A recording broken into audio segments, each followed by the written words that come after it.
PRK hospital వాళ్ళే call చేసి మమ్మల్ని పిలిచినారు. ఆర్బీఐలో ఉన్నప్పుడు మధు సార్ అని చెప్పేసి పుట్టమధు ఏమంటారు శ్రీనివాస్ యాదవ్కి అల్లుడు అనమాట. 18 lakhs అయిందండి అందులో. కానీ 1 రూపీ కూడా తీసుకోలేదు అసలు మా దగ్గర నుంచి.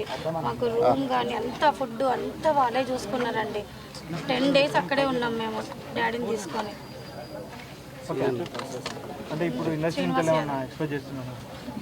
అంటే ఇండస్ట్రీ సపోర్ట్ కోరుకుంటున్నారు. ఇప్పుడు సపోర్ట్ కావాలని కోరుకుంటున్నామండి.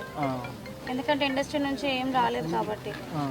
అట్లా తలసాని సీనన్న లాంటి వాళ్ళు, అట్లాంటి దిల్లున్నోళ్ళు మా అన్న లేడు అని ఈరోజు ప్రతి ఒక్క హీరో మా ఫిష్ వెంకటన్న ఎవరెవరికి చేశాడో ఆ అందరు హీరోలు మా బిడ్డని మా వదినని మేము ఇంటికి వస్తాము, మీరందరూ మా ఫిష్ అన్న లోటు లేకుండా ఒక డిపాజిట్ ఏదైనా పెట్టి, లైఫ్లో ఆమె కూడా ఆరోగ్యం బాగాలేదు మా వదినమ్మకు, వాళ్ళు ఇక్కడ పని చేసుకోలేరు, మీరు అడగొచ్చు 2 అబ్బాయిలు ఉన్నారని. వాళ్ళు 2 అబ్బాయిలు వాళ్ళ జీవితాలు వాళ్ళు ఉన్నారు.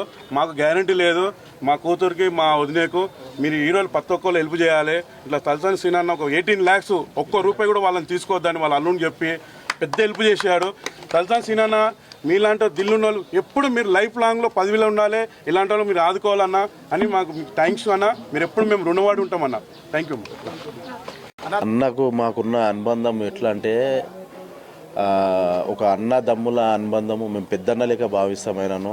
ఆయన ఒక పెద్దన్న అని కాకుండా ఒక ఫ్రెండ్స్ లేక ఉంటుండే మాతోనే.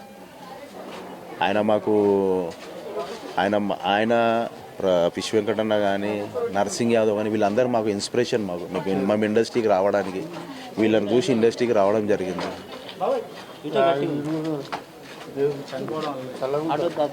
చాలా బాధ అనిపిస్తుంది అన్న, చాలా బాధ అనిపిస్తుంది. ఒక మంచి అన్నను కోల్పోయిన